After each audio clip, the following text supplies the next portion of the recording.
Morning mga kadigma. So bali tinanghali po tayo. Nagpatuyo muna tayo ng konti ng daan. So bali umulan na po kasi. Yun, blessing na umulan na. Pero sira naman yung daan. Pero okay lang yan mga kadigma. Importante nabasa yung lupa. Okay lang sa tayo dadaan. Tayo dumaan medyo mababa.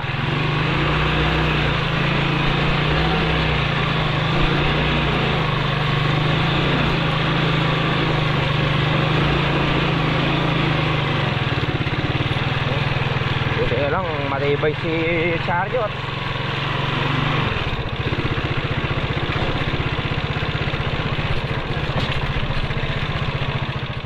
Yun mga digma, andito tayo sa phase 1. So bali nakapag-spray na dito si Wa.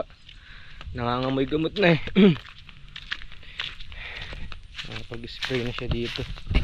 Yan, kailangan na rin kasi ng spray ng palayo. Sapaw na.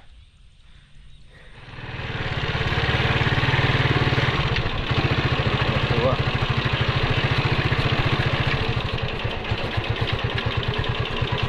Tara, mamaya na lang yan. Mainit na. Angat mo na lang yung pito mo. Ilang pitak pa? 4? 3? Buti hindi mo inandar yung ano, yung pinandar mo. Anong ano? Tara, mainit na. Sarado na rin yung bulaklak niyan. Mamaya naman. May hapon. Saan?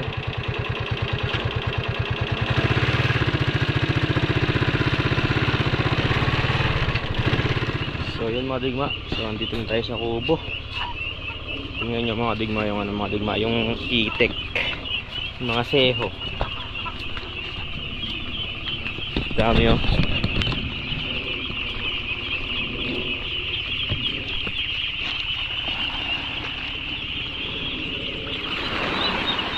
No. Hey. Hey. Dami.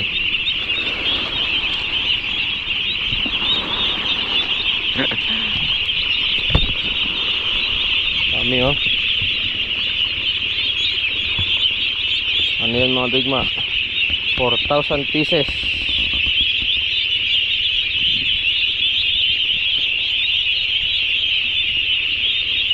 Dami.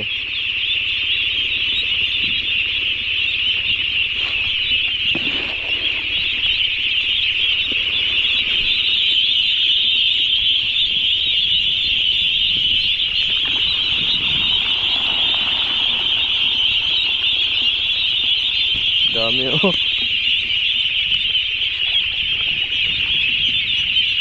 Gagawin nilang ano yan mga digma, inahin.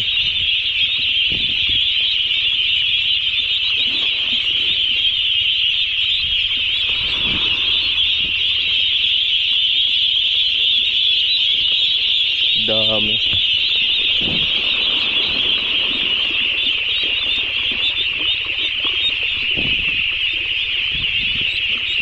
Ano yan mga digma, every pieces daw is 45 pesos. Pero hindi pa ganyan kalalaki. Yan is ano na yan, nasa 2 weeks na yata. Ay, oh, nasa 2 weeks na. Yun, no? Sa ormo section, ganyan daw yung ano, yung pwedeng gawing business. Tama nga naman mga digma, kasi yan 4,000 nagkakahalaga na ng ano yan. Sa 45 nagkakahalaga ng ano yan, 200,000.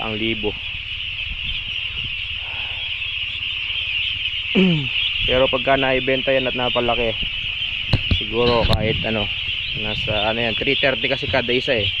Kung 4,000, nasa 1.2 million. Pagka ano, pagkalaan ng ano mga digma, 6 na buwan. Yun no. Pagkalaan ng 6 na buwan, mangingitlog na yan. Mabebenta nila per pieces 330, ganyan 350. Kaya malaki din yung ano, di ba mga digma? From 200,000, sabihin na natin magagastos niya is 400,000 pati pagkain. Meron pa rin silang 800,000 na kinita pagka napalaki nila yan, di ba?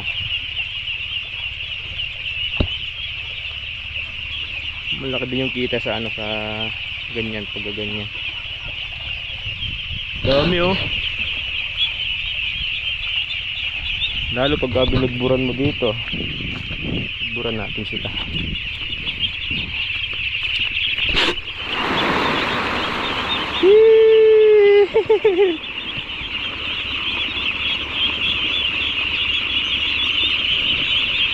Dami.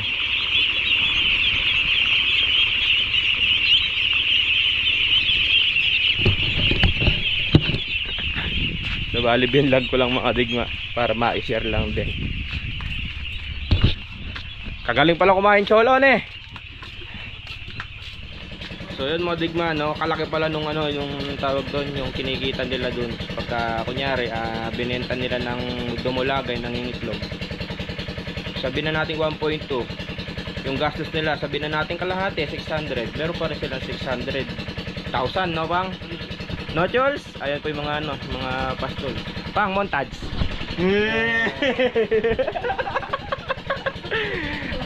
Ano mga digma, inaano ko lang, kino-compute ko lang kumbaga, syempre. Laki pala ng kita nyo, pang. Malaki pala ng kita nyo. Okay na po tayo mga digma. Bumili lang ako ng inihaw na bangus. Di pa pang ulam nila ano, adobo. No, montage. Montage. Ayan po tayo. Ay, yeah. Magaya kami kay Papang. Ulam mo, pang. Ay. Naingay ng itik. Pang. Yan. Ulam mo na, pang. Masuk na. Labas mo ah.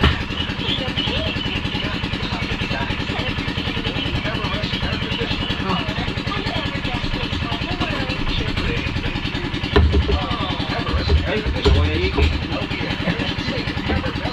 Meron po yung mga kaipang eh. Kaldero. Kumapang ka kanong kasakitan, ada rin na to.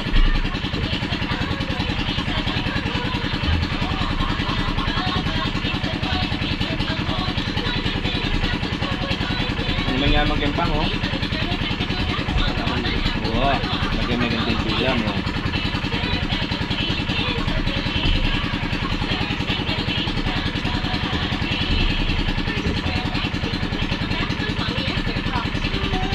Yung ko yung kabangan eh.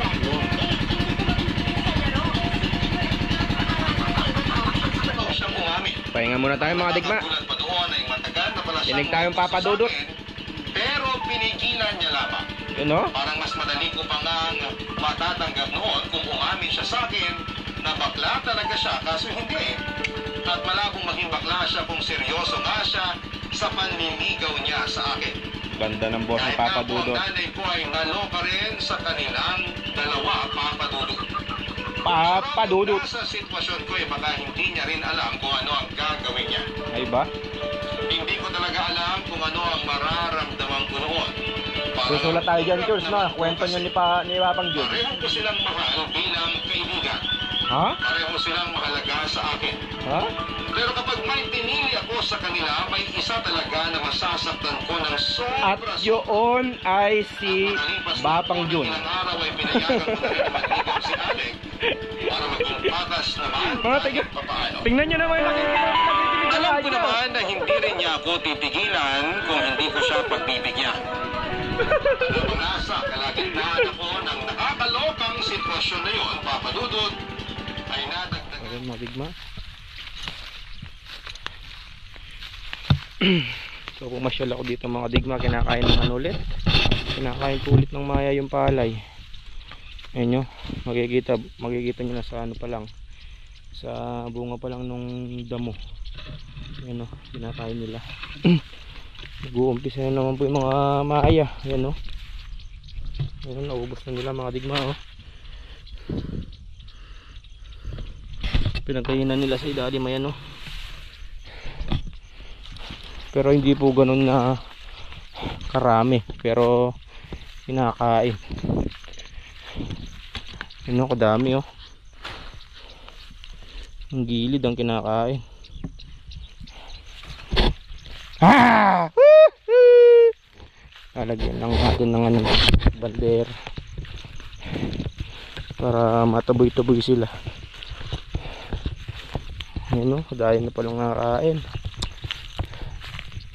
Nakaano naman mga kadigma yung ayan o. Ubus yung bunga sa gilid.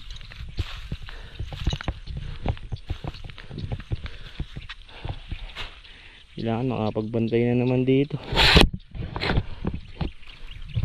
Ano? Dilaw na pa mo yung ano, yung palay. Dito.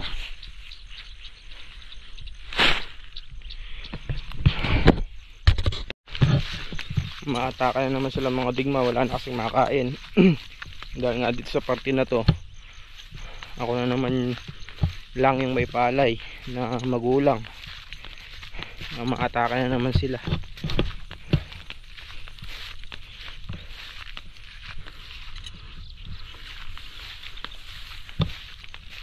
Ganda po muna ng palay. Dilaw na rin siya mga digma. Yan o. Ayaw tigilan ng maya. Bilis na yung dumilaw, di ba? Yan o. Dilaw na.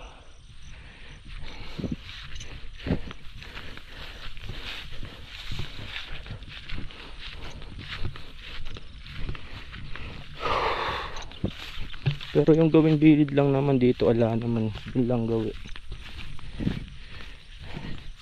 Hindi naman ganong ano, ganun ka tawag doon, kapeste tulad nung una. Mabilis dumilaw ng palay oh. Dilaw na yung kalahati.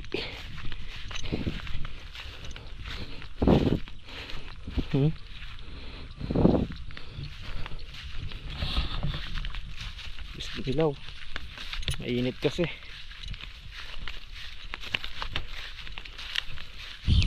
Bilis gumulang mga digma oh. Kailan lang tayo nag vlog dyan, pasapaw pa lang, ngayon dilaw na siya oh.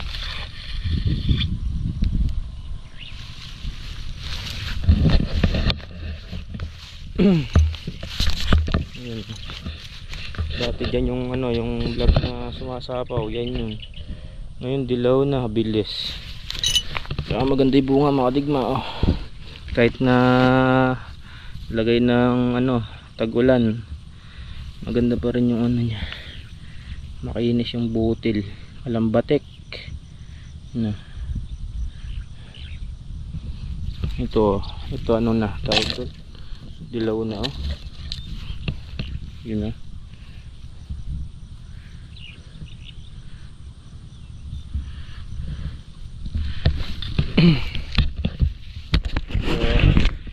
Lang yung gawi doon, kinakain ng ano, maya.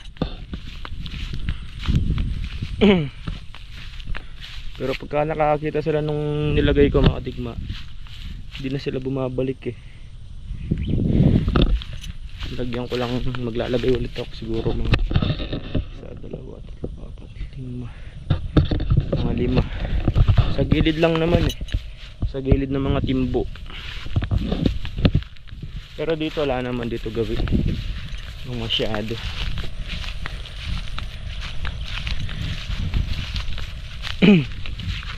So bali si Wati natapos na yung ano, yung ni-spray niya doon. Lumpitak na lang, siya na lang daw yung magyayari. So tayo kasi nag-under tayo ng makina kahit na umulan nung isang araw, sobrang init, tuyo na naman. Pero malaking bagay na yun pagkakaulan. So yan mga digma, isang karga na lang pala siwa. So bali ginamit ko na rin yung Robin ko mga digma. Ayan o, pagpatubig dito sa dalawa dito. Mapapansin nyo delay yung sabaw nya kumpara dito. Ito halos labas na. Isa lang ibig sabihin yan mga digma, nagdadamdam sa walang tubig. Pero mahabol pa rin. Hindi lang kamukha nito, ito labas lahat to eh.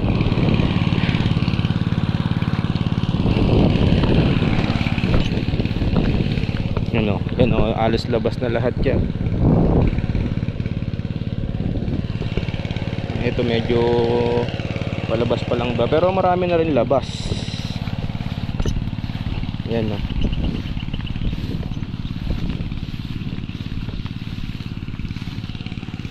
Wala naman naninira pero pina-spray ko na kayo para maagapan.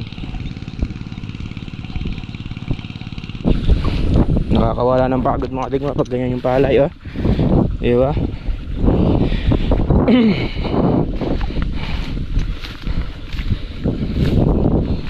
Kapal ng bunga. Diba? Nakakawala ng pagod yung gaganyan yung palay. Oh.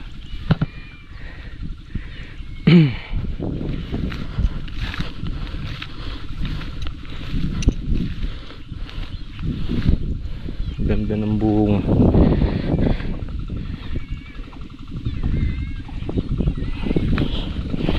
Tigang pa rin talaga yung lupa mga digma. So nagpapatubig pa rin ako. Nung makalawa kasi yung ulan, talagang tigang talaga yung ano, lupa, hindi pa rin na-stockan ng tubig.